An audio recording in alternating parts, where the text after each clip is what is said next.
ये साहिल जहाज साजी के कारखाने के लिए मुनासिब है। आपका क्या ख्याल है?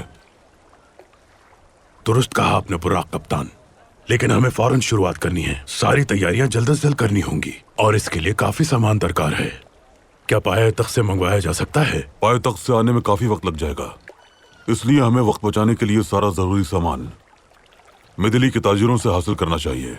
मिदिली में मौजूद ताजिरों की अक्सरियत का मजहब ईसाइयत है।